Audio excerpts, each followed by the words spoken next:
नमस्कार, हर खबर देख रहे हैं आप। मैं हूं आपके साथ सृष्टि शुक्ला। बुलेटिन की शुरुआत करते हैं, रुक कर लेते हैं खबरों का। बढ़ती महंगाई के बीच केंद्र सरकार ने देश भर की जनता को तोहफा दिया है।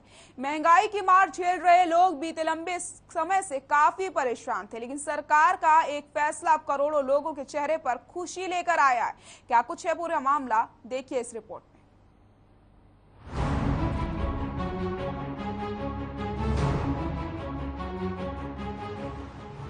पेट्रोल और डीजल के दाम घटाकर सरकार ने लोगों को बड़ी राहत देने का काम किया है। केंद्र सरकार ने पेट्रोल और डीजल पर एक्साइज ड्यूटी घटाई है।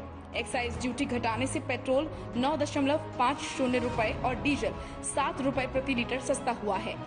इन दामों को घटाए जाने पर सीएम ने भी केंद्र सरकार का ट्वीट कर आभार जताया। मैं देश के प्रधानमंत्री श्री नरेंद्र मोदी जी का बहुत आभार प्रकट करता हूं कि जिस प्रकार से पेट्रोलियम पदार्थों की जो कीमत बढ़ रही थी उसमें कटौती करने का जो निर्णय लिया है। डीजल में कुल मिलाकर 7 रुपया प्रति लीटर, पेट्रोल में 9.5 रुपया प्रति लीटर और जो उज्ज्वला योजना के अंतर्गत गैस सिलेंडर्स की घरेलू गैस की सप्लाई होती है उसमें 200 रुपया प्रति सिलेंडर ये कमी की है। इसके लिए मैं आभार प्रकट करता हूँ प्रधानमंत्री जी का। जेजेपी के राष्ट्रीय अध्यक्ष अजय सिंह चौटाला ने भी पेट्रोल डीजल को लेकर बयान दिया है। उन्होंने भी सरकार के इस फैसले को सही करार दिया। निरंतर पार्टी के संगठन को मजबूती प्रदान करने का काम इस तरह के आयोजन करके किया जा रहा है। अल्पसंख्यक प्रकोष्ठ सभी जिला मुख्यालयों पे इस तरीके से अल्पसंख्यक समुदाय के लोगों को पार्टी के साथ जोड़ने का काम कर रहा है। एक राहत दी गई है पर और ज्यादा मिले तो और अच्छी बात है। सर, कांग्रेस के अंदर लगातार चिंतन शिविर करके चिता सजाई जा रही है। जिस तरीके से पंजाब में हालात हुए उसी तरीके से बाकी जगह होंगे। जेजेपी के प्रधान महासचिव दिग्विजय सिंह चौटाला ने भी पेट्रोल डीजल के दाम कम किए जाने पर खुलकर सरकार का धन्यवाद किया। बहुत अच्छा संकेत है। महंगाई से हम सब त्रस्त थे। 9 रुपए पेट्रोल, 7 रुपए डीजल का घट जाना एक बड़ा रिलीफ केंद्र की सरकार ने देश की जनता को। डीजल के रेट घटने से ट्रांसपोर्ट का खर्च घटेगा, जिससे लोगों को कुछ राहत जरूर मिलेगी और महंगाई पर भी लगाम लगेगी। बहुत बड़ी राहत मिली है। आज इतनी फ्लैक्चुएशन से रेट डाउन किया है 7 रुपए। आज मैं अभी कुरुक्षेत्र जा रहे थे, हमारा फिल्म का प्रमोशन था। मैं ये कहूंगा कि हमारा खाने का खर्चा निकल गया आज का, सबसे बड़ी बात ये है। और सरकार ने आम जन को बहुत बड़ी राहत दी है ये। और आगे भी मुझे यकीन है मोदी जी पे, देश के अपने प्रधानमंत्री जी पे, कि वो आगे भी देश के लिए ऐसा ही करेंगे कुछ और धीरे धीरे इसको और नीचे लाने की कोशिश करेंगे। महंगाई पे फर्क तो पड़ेगा, राहत तो मिलेगी हर एक फील्ड में। पहले ट्रांसपोर्टेशन महंगी होगी, ट्रांसपोर्टेशन में नेचुरली माइलेज में फर्क पड़ेगा। माइलेज में फर्क पड़ेगा तो हर चीज को इफेक्ट पड़ेगा। रसोई गैस का है मेन, तो रसोइयों में जब सब्जी पहुंचनी है उस पर फर्क पड़ेगा। तो जो तो डेली रूटीन की है। महंगाई तो कम होगी, लेकिन ये महंगाई और कम की जा सकती है। लोगों ने सरकार के इस फैसले का स्वागत करते हुए उम्मीद जताई है कि आने वाले समय में और राहत मिलेगी। मैं स्विगी के अंदर काम करता हूँ, मेरा फील्ड का काम है और हमारे लिए तो पेट्रोल बहुत ही ज़रूरी है। इसके लिए मोदी सरकार ने कुछ और कम करे तो बहुत अच्छा होगा। ये कंपनी आपको बता दिन भर दिन क्या मिल रहा है, कुछ नहीं मिल रहा है। एक मजदूर आदि 500 रुपये कमा ले आज की डेट में, वही बहुत है। और पेट्रोल जितना कम होगा उतना फील्ड वालों के लिए अच्छा होगा। 9.5 रुपये कम हुए तो कुछ बहुत, हाँ 9.5 रुपये हुए तो कुछ राहत मिली है, कुछ और बचेगा हमें इसमें। अब देखने वाली बात ये होगी कि जिस तरीके की राहत ये लोग महंगाई कम होने की वजह से महसूस कर रहे हैं, क्या आगे भी लोगों को राहत मिलेगी? क्या सच में महंगाई अब कम हो जाएगी? ब्यूरो रिपोर्ट, हर खबर। प्रदेश के कैबिनेट मंत्री मूलचंद शर्मा ने बल्लभगढ़ में पार्कों और उनके आसपास खुले में शराब पीने वालों पर कड़ी कार्रवाई के निर्देश दे दिए हैं। कैबिनेट मंत्री ने सेक्टर वासियों की शिकायत पर पुलिस को दिशा निर्देश दिए। वहीं मेन बाजारों में अतिक्रमण पर बोलते हुए मंत्री ने दुकानदारों को अतिक्रमण न करने की भी सलाह दी है। उन्होंने कहा कि निगम कमिश्नर यशपाल यादव द्वारा चलाया जा रहा अतिक्रमण हटाओ अभियान जारी रहेगा। अतिक्रमण की वजह से आपातकाल के दौरान निकलना नामुमकिन हो गया है, इसलिए सभी दुकानदार निगम की ओर से तय जगह के अंदर ही अपना सामान रखें।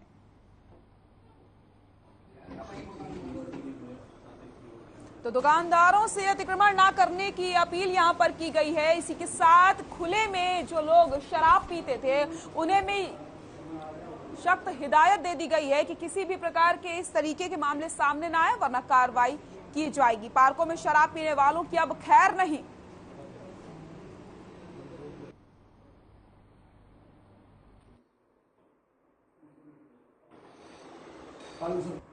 मुझे सभी सेक्टरों के एसोसिएशन पदाधिकारी मिले थे।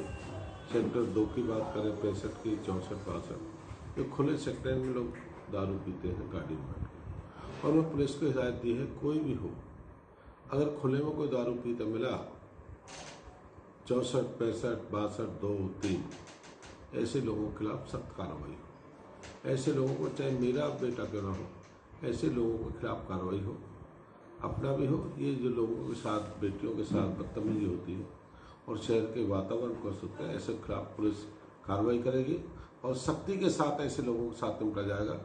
इस तरह का हुड़दंगबाजी शहर में ना।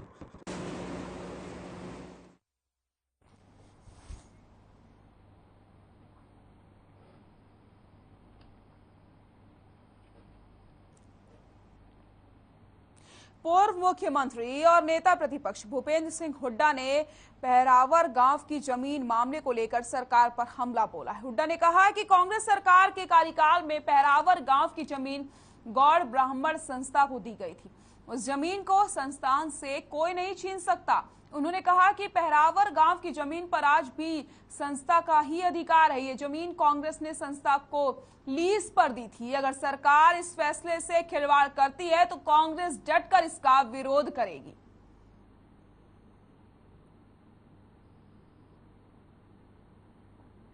इसकी गौड़ संस्था की है, रहेगी। में स्पष्ट बात है, ये जमीन इसकी गौड़ संस्था की है, रहेगी, आज भी है, थी, रहेगी और कोई इसको हटा सकता, क्योंकि ये फैसला मेरी कैबिनेट का फैसला है। कैबिनेट के फैसले के बारे में फैसले नहीं बदले जाए करते। ये 33 साल के उसमें दिए हमने, और 33 साल और रिन्यू के लिए, मतलब 66 साल के लिए हम दे गए थे। और फिर अपने आप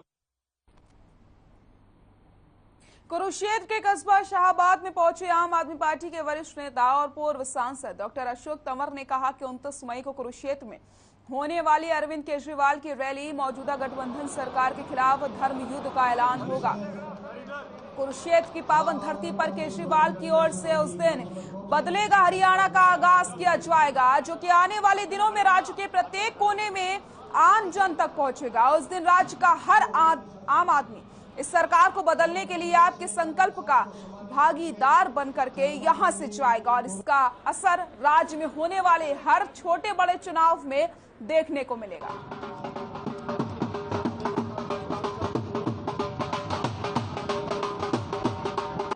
29 तारीख को लेकर के और आशा पठानिया जी और इनके तमाम सहयोगी आज आम आदमी पार्टी में बहुत वरिष्ठ नेता रही, बीएसपी की, बहुत समाज की सेवा करी, देश और प्रदेश के लिए हमेशा कुर्बान होने के लिए तैयार रहते हैं। और बाबा साहब और भगत सिंह जी की विचारधारा, केजरीवाल जी की नीतियों को देख करके जो उनका मॉडल है, दिल्ली का मॉडल, उससे प्रभावित होकर के आज आम आदमी पार्टी में शामिल हो रहे हैं। मैं इनका और इनके तमाम साथियों का आम आदमी परिवार में हमारे सभी नेताओं की तरफ से, साथियों की तरफ से स्वागत करता हूँ। बहुत अच्छा फैसला किया और मुझे भी एक बहन की तरह बहुत अच्छी तरह समझाया कि आप इस पार्टी में आओ, ये आम आदमी की पार्टी है। और मैंने भी केजरीवाल साहब की जो संविधान की उन्होंने बात की है, बाबा साहब के विचारों को आगे लेकर बढ़ रहे हैं, तो इस वजह से मैं भी उनसे इन जो संविधान उन्होंने दिल्ली में स्कूल में हर एक बच्चे को पढ़ाने की बात की है, एक नागरिक को पढ़ाने की बात की है,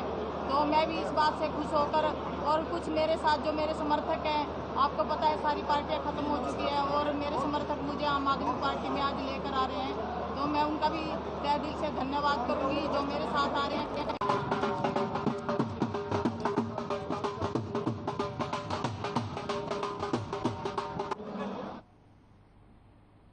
जीरकपुर नगर परिषद ढकोली पार्क के मेंटेनेंस को लेकर के समय कोई काम नहीं कर रही है। नगर परिषद द्वारा यहां मेंटेनेंस के लिए पार्क में ना तो माली रखा गया और ना ही ठीक से कोई सफाई की जाती है। वहीं पानी ना मिलने से 9 एकड़ में बने म्यूनिसिपल पार्क के पौधे तक सूखने लगे हैं, जिसकी देखरेख का जिम्मा अब स्थानीय लोगों ने उठाया है, जो खुद पैसे इकट्ठा करके पार्क की मेंटेनेंस करवा रहे हैं।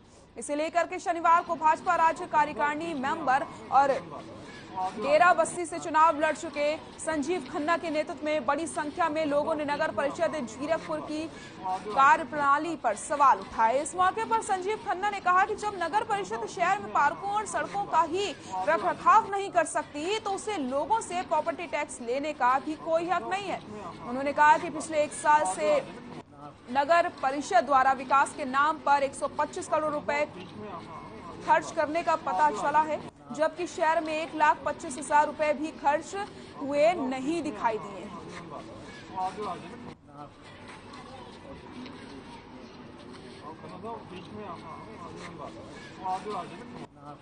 ਇੱਥੇ ਮਾਲੀ ਨਾ ਹੋਣ ਕਰਕੇ ਸਾਰੇ ਲੋਕ ਆਪਣੀ ਪਾਕਟ ਤੋਂ ਪੈਸੇ ਕੰਟਰੀਬਿਊਟ ਕਰਕੇ ਇੱਥੇ ਪਾਰਕ ਦਾ ਰੱਖ ਰਖਾਓ ਨੂੰ ਨਾਲ ਲੈ ਕਰਕੇ ਕੰਕਰੀਟ ਦੇ ਜੰਗਲ ਦੇ ਵਿੱਚ ਇਹ ਲੋਕ ਬੋਲੀ ਸਾਹਿਬ ਗੁਰਦੁਆਰੇ ਤੱਕ ਆਪਣੇ ਆਪ ਪੌਦਿਆਂ ਨੂੰ ਪਾਣੀ ਦਿੰਦੇ ਆ ਔਰ ਇਹਦੀ ਸਾਫ਼ ਸਫਾਈ ਦਾ ਸਾਰਾ ਧਿਆਨ ਰੱਖ ਰਹੇ ਆ। ਇਹ ਬਹੁਤ ਪਰੇਸ਼ਾਨ ਨੇ ਕਿਉਂਕਿ ਫਿਰ ਵੀ ਇੰਨੀ ਮਾਇਆ ਨਹੀਂ ਇਕੱਠੀ ਹੋ ਪਾਉਂਦੀ ਜਿਹਦੇ ਨਾਲ ਪੂਰਾ ਕੰਮ ਹੋ ਸਕੇ ਤੇ ਪ੍ਰਸ਼ਾਸਨ ਨੂੰ ਪੂਰਨ ਰੂਪ ਤੋਂ ਇਹ ਚਾਹੀਦਾ ਹੈ। ਸਾਡੀ ਸਭ ਤੋਂ ਇੱਕ ਮੇਨ ਸਮੱਸਿਆ ਹੈ ਜੀ ਪਾਰਕ ਦੇ ਅੰਦਰ ਪੋਪੂਲੇਸ਼ਨ ਜ਼ਿਆਦਾ ਹੋਣ ਕਰਕੇ ਆਸ-ਪਾਸ ਏਰੀਆ ਦੇ ਅੰਦਰ ਇੱਥੇ ਬੱਚੇ ਕ੍ਰਿਕਟ ਵੀ ਖੇਡਦੇ ਆ, ਬੈਡਮਿੰਟਨ ਵੀ ਖੇਡਦੇ ਆ, ਫੁੱਟਬਾਲ ਵੀ ਖੇਡਦੇ ਆ, ਜਿਸ ਦੇ ਕਾਰਨ ਕਈ ਵਾਰ ਲੇਡੀ ਜਿਹੜੀ ਪ੍ਰੈਗਨੈਂਟ ਹੁੰਦੀਆਂ ਜਾਂ ਮੰਨ ਲਓ ਬਜ਼ੁਰਗ ਬੰਦੇ ਮਾਤਾਵਾਂ ਭੈਣਾਂ ਸਾਡੀਆਂ ਉਹਨਾਂ ਨੂੰ ਕਈ ਵਾਰ ਨੁਕਸਾਨ ਹੋਇਆ। ਫੁੱਟਬਾਲ ਲੱਗ ਜਾਂਦੀ ਹੈ, ਬੋਲ ਲੱਗ ਜਾਂਦੀ ਹੈ, ਇੱਕ ਤਾਂ ਇੰਜਰੀ ਹੋ ਗਈ ਸੀ ਕਿਸੇ ਬੰਦੇ ਦੀ, ਉਹ ਦੂਸਰੀ ਡੈਥ ਵੀ ਹੋਈ ਹੋਈ ਹੈ। ਫਰਦਰ ਇੱਥੇ ਇੱਕ ਸਟੇਡੀਅਮ ਹੈਗਾ 4 ਏਕੜ ਦਾ ਇੱਥੇ ਨਾਲ ਹੀ ਸਾਡੇ ਜੀ, ਅਗਰ ਗਵਰਨਮੈਂਟ ਉਹਨੂੰ ਡਿਵੈਲਪ ਕਰਵਾ ਦੇ ਸਾਰੇ ਉੱਥੇ ਸ਼ਿਫਟ ਕਰਾ ਦੇ ਤੇ ਸਿਰਫ ਯੋਗਾ ਤੇ ਪ੍ਰਾਣਾਯਾਮ ਤੇ ਸੈਰ ਵਾਸਤੇ ਇਹ ਪਾਰਕ ਰਹਿ ਜੇ ਤੇ ਪਾਰਕ ਬਚ ਸਕਦਾ ਜੀ।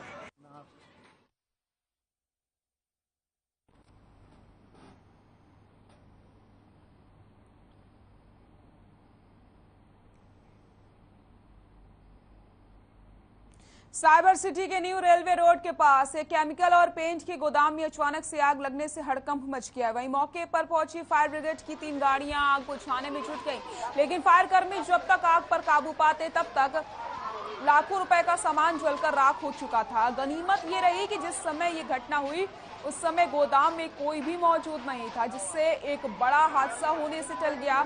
जांच में आग का कारण शॉर्ट सर्किट माना जा रहा है।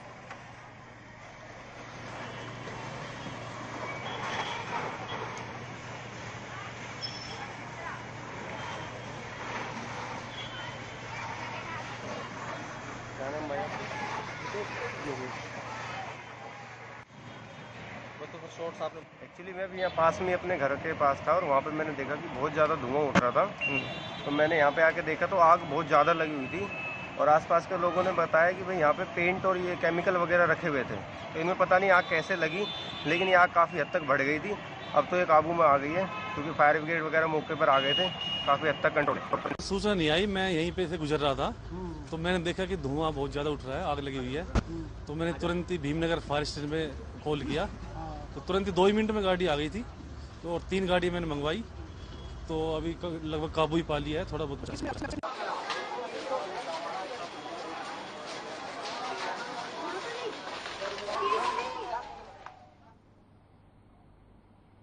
रतिया में चोरों के हौसले बुलंद होते जा रहे हैं, जहां बीते कई दिनों से किसानों के खेतों में लगे ट्रांसफार्मरों से लाखों रुपए का तेल चोरी हो चुका है, जिसको लेकर आज किसान लामबंद हो जाते हैं और पुलिस थाने में जाकर शिकायत दी जाती है और तुरंत कार्रवाई करने की मांग की गई। वहीं शिकायत मिलने के बाद पुलिस हरकत में आती है और मामले की जांच में जुट जाती है।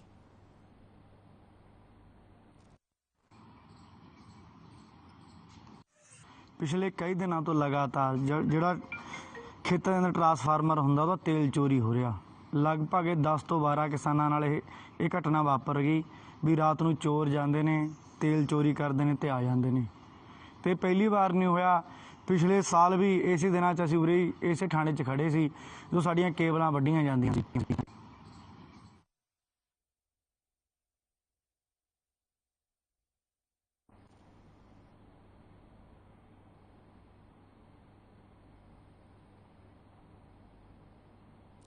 खेतों में लगे ट्रांसफार्मरों से तेल लगातार चोरी हो रहा है। चोरियों के चलते किसान लामबंद हो गए हैं। पुलिस मामले की जांच पड़ताल कर रही है। तो ये तस्वीरें आप देख सकते हैं जहां पर यहां पर शिकायत करी गई है कि जल्द से जल्द चोरों का पता लगाया जाए, क्योंकि किसान लगातार परेशान हो रहे हैं। ट्रांसफार्मरों से तेल लगातार चोरी हो रहा है और इनकी परेशानी यहां पर बढ़ती चली जा रही है। तो रतिया से एक खबर आपको हम बता रहे हैं।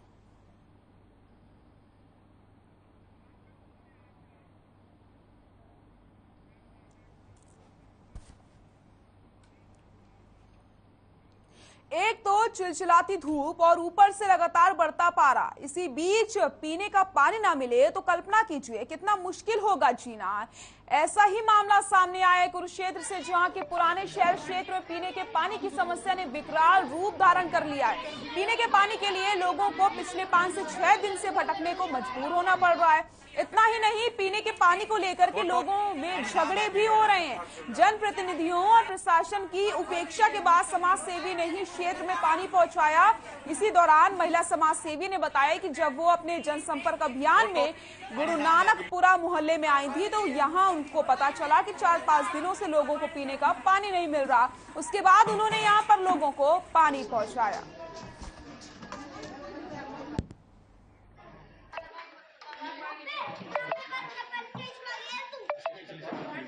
देखिए, गुरु नानकपुर मोहल्ला में मैं कल परसों आई थी कैंपेनिंग के दौरान, तो यहाँ पर आकर मुझे एक पानी की समस्या का पता चला। जो पिछले 4-5 दिन से लोग पानी के लिए परेशान है और पानी कितना इम्पोर्टेंट होता है ये आज एक बच्चे को भी पता है। और गर्मी के टाइम पे पानी की दिक्कत होना ये बहुत बड़ी समस्या है। और इसे देखिए, अपने बिहाफ पर जो मैं कर सकती थी वो मैंने किया। टैंकर भेज रही हूँ यहाँ कि आज कल में शायद प्रशासन को इसका पता चलेगा, क्योंकि लोग कंप्लेंट्स भी दे रहे हैं, एमसी के पास भी गए हैं, तो शायद वो रिस्पॉन्सिबिलिटी लेके इसको ठीक करा देंगे। लेकिन 4 दिन से ऐसा नहीं हुआ। तो अभी देखिए, मैं कैंटर ये भेज सकती थी, मैंने इसको भेज दिया, लेकिन ये मुझे भी पता है ये परमानेंट हल नहीं है। 4 दिन से पानी नहीं आ रहा था, वो बूस्टर खराब है शेख चिल्ली मकबरे पे। हम वहाँ पूछने जाते भाई कब ठीक होएगा, कह रहे आज ठीक हो जाएगा 4 बजे तक। रोज ये आज भी गए थे सवेरे, वो भी कह रहे आज 4 बजे तक ठीक हो जाएगा। पानी की जो समस्या थी, हमारे पानी नहीं आ रहा 5-6 दिन थे। अच्छा ये कहता कैंटर आवा हो नींदी नूंदी पे जा और नीचे रह जा के तीनों रह जा। हम कट्टे होकर एमसी पर गए थे वहाँ और कहा हमारा कोई काम नहीं है पानी पुनी देने का। मैं क्यों दी और कहाँ जाए, हम वोट दिया नुमन तो का पैसे देगा वोट दिया कहा। करनाल में महर्षि कश्यप जयंती समारोह का आयोजन किया जाएगा। हरियाणा कश्यप राजपूत सभा और समस्त कश्यप समाज के लोग 24 मई को महर्षि कश्यप जयंती मनाने जा रहे हैं। इस आयोजन में हरियाणा के मुख्यमंत्री मनोहर लाल बतौर मुख्य अतिथि शिरकत करने वाले हैं। करनाल की नई अनाज मंडी में होने वाले समारोह में 1 लाख से ज्यादा लोग एकत्रित। इस बात की जानकारी इंद्री के विधायक राम कुमार कश्यप ने दी है।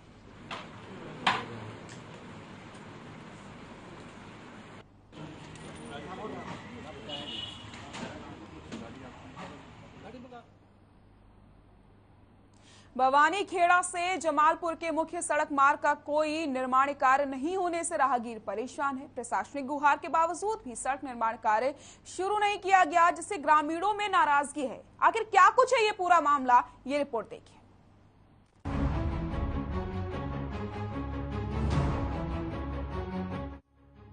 भवानी खेड़ा से जमालपुर को जोड़ने वाली सड़क का निर्माण कार्य अभी तक शुरू नहीं हुआ। तकरीबन 11 महीने से रुका हुआ काम राहगीरों के लिए परेशानी का सबब बना हुआ है। ग्रामीण कई बार अधिकारियों से सड़क के काम को पूरा कराने की मांग कर चुके हैं, लेकिन अधिकारी हर बार आश्वासन देकर अपना पीछा छुड़ा लेते हैं। मोटे मोटे रोडे हैं, ये फटाफट लग गया है। टायर नीचे आके भी टायर पाट गया कि टीप पाट गई, बहुत भारी नुकसान हो रहा है किसान के, मजदूर के, सब। अधिकारी कई बार आ लिए, कोई सुनाई नहीं करता। 11 महीनों से जमालपुर से भवानी खेड़ा तक के मार्ग पर सड़क के नए निर्माण को लेकर बड़े बड़े पत्थर तो डाल दिए गए, लेकिन इसका कोई निर्माण कार्य नहीं शुरू किया गया, जिसके कारण से राहगीर और किसान को आए दिन भारी परेशानियों का सामना करना पड़ रहा है। साथ ही हादसों का भी खतरा बना रहता है। खस्ता सड़क के आसपास मकानों में रहने वाले नागरिकों को भी हर रोज धूल मिट्टी उड़ने जैसी समस्याओं का सामना करना पड़ रहा है। वहीं कभी कभी सड़क से छिटकने वाले पत्थर किसी बड़े हादसे की वजह भी बन सकते हैं। बताओ के करा, हम तो परेशान हो रहे हैं। बल्द मारे नहीं चल सकते, ट्रैक्टर मारा नहीं चल सकता, इसका कोई मतलब इसे परेशान हो रहे हैं क्या बात को, तो इसका कोई समाधान किया जाए। फिर ये परेशान हो रहा जमींदार आदमी, जगह जगह खड़े बैठ के घेर दिया रोड यो सारा, तो इसलिए बोल रहे हैं। लोग विभाग से भी समाधान की कई बार मांग कर चुके हैं, लेकिन उन्हें सिर्फ मिलता है तो सिर्फ आश्वासन, जबकि समस्या का कोई समाधान नहीं हो रहा। वहीं हलके के विधायक भी समस्या की अनदेखी किए हैं और 11 महीनों से बनी समस्या की कोई सुध नहीं ले रहा। वहीं राहगीर सड़क के काम को जल्द से जल्द पूरा कराने की मांग कर रहे हैं। मांग है ये 1-1.5 साल हो गया इस रोड को, इसके ऊपर मिट्टी और भाटे डाले हुए, लेकिन 24 घंटे ये हादसे का कारण बना हुआ है और रोड को दुरुस्त किया जाए। एक और प्रशासन विकास के लाख दावे करता है, तो वहीं दूसरी ओर ये बदहाल और खस्ताहाल सड़क प्रशासन की ओर से किए गए विकास कार्यों पर सवाल खड़े कर रहा है। ऐसे में अब देखना ये होगा कि ये सड़क आखिरकार कब तक बदहाली के आंसू बहाती रहेगी और प्रशासन कब हरकत में आएगा। ब्यूरो रिपोर्ट, हर खबर।